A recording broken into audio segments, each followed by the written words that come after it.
Shalom, selamat pagi, salam sejahtera bagi kita semuanya. Kembali kita akan mendengarkan sapaan firman Tuhan. Mari kita berdoa. Bapa Sorgawi, Bapa yang kami kenal di dalam nama Tuhan Yesus Kristus, Bapa yang luar biasa memelihara menjaga kami. Kami senantiasa rindu atas pertolongan Tuhan di dalam hidup kami. Kami adalah orang-orang berdosa, kami orang yang lemah ya Bapa, selalu jatuh ke dalam dosa. Tetapi perkenanan Tuhan yang selalu mengangkat kami, sehingga kami kembali Tuhan diperbaharui.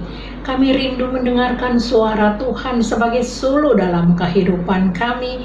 Berfirmanlah Tuhan, kami hamba-Mu siap mendengar. Kiranya Roh Kudus menolong kami. Amin. Firman Tuhan sebagai nats renungan kita pada hari ini diambil dari kitab Pengkhotbah pasal 2 ayat 14. Pengkhotbah 2 ayat 14. Begini firman Tuhan. Mata orang berhikmat ada di kepalanya, sedangkan orang yang bodoh berjalan di dalam kegelapan. Tetapi aku tahu juga bahwa nasib yang sama menimpa mereka semua.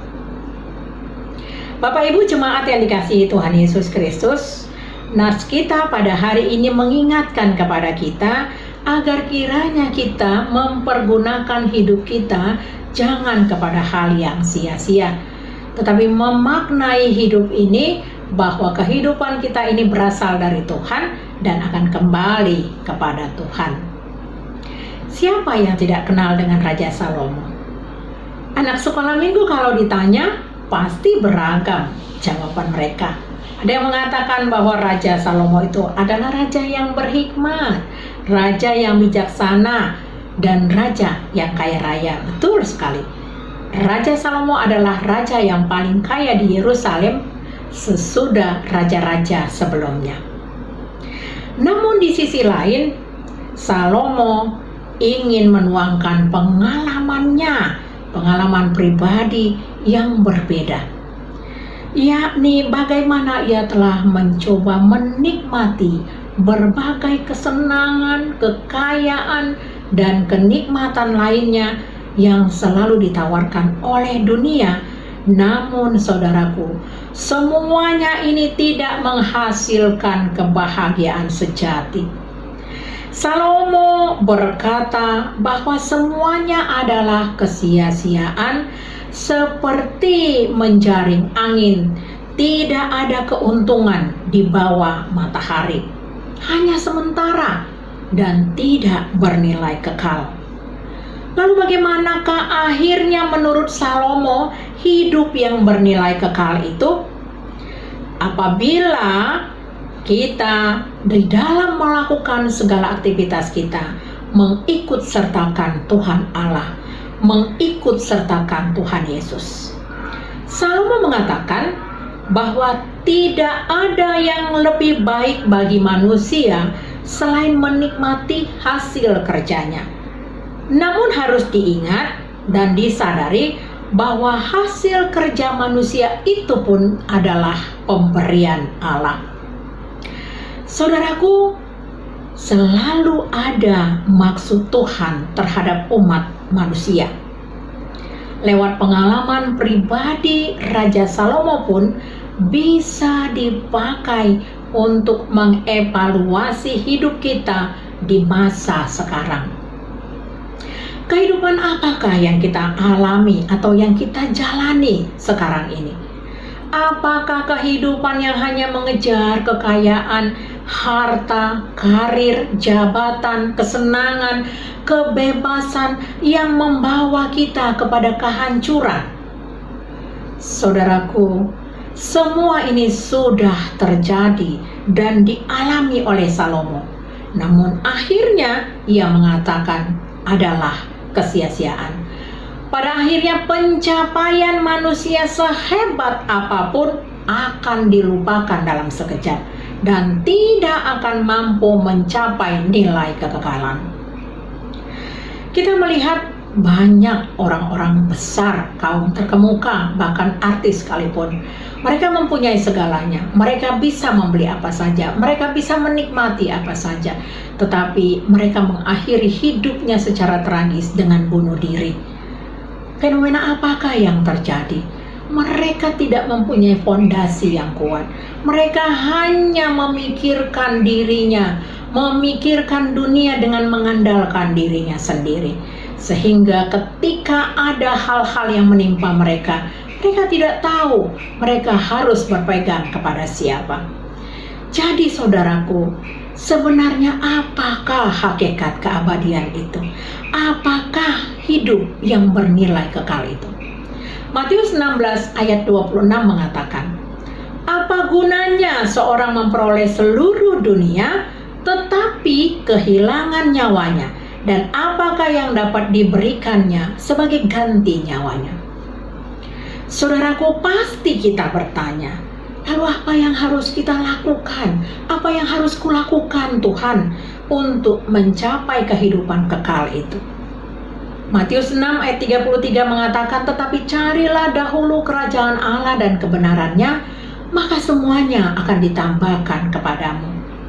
Saudaraku, menjadi orang kaya atau mencari uang dari hasil pekerjaannya atau usahanya, tidak ada yang melarang. Itu sah-sah saja. Itu tidak menjadi masalah. Sebab banyak di dalam Alkitab juga orang-orang yang diberkati oleh Tuhan mendapatkan harta yang berlimpah. Kita sebut saja Abraham, Raja Daud, dan Raja Salomo, juga Ayub. Namun yang mau ditekankan di sini adalah siapapun yang menjadikan kesenangan sebagai tujuan utama hidupnya akan kehilangan kebahagiaan terbesar di dunia, yakni persekutuan dengan Tuhan.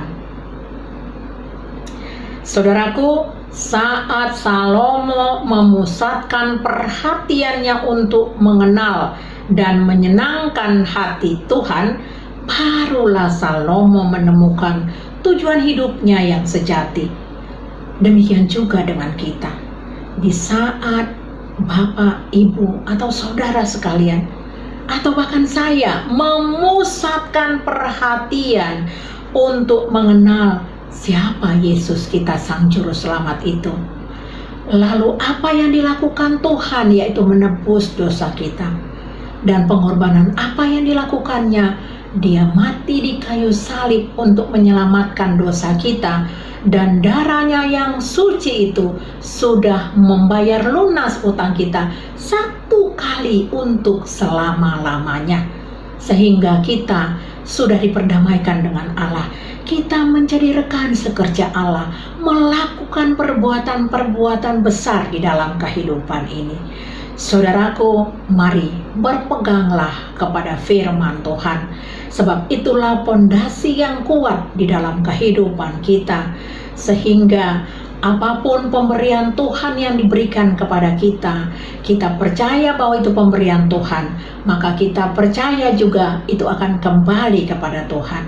Mari berbagi dengan harta yang kita miliki kepada setiap orang-orang, agar kehidupan kita berarti bagi banyak orang. Amin.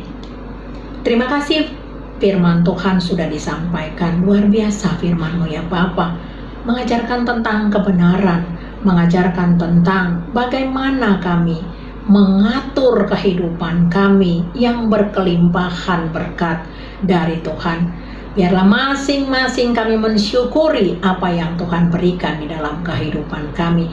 Kami bisa menjadi berkat bagi banyak orang, terutama di pandemi COVID ini ya Bapa, sehingga bangsa kami boleh melihat berkat-berkat luar biasa yang Tuhan turunkan bagi setiap umat, dan kami bisa menjadi berkat ya Bapa. Di dalam nama anak-Mu Tuhan Yesus Kristus kami berdoa. Amin. Kasih karunia dari Tuhan Yesus Kristus, kasih dari Allah Bapa, dan persekutuan dari Roh Kudus memberkati kita sekalian. Amin. Selamat beraktivitas, salam sehat, Tuhan Yesus memberkati.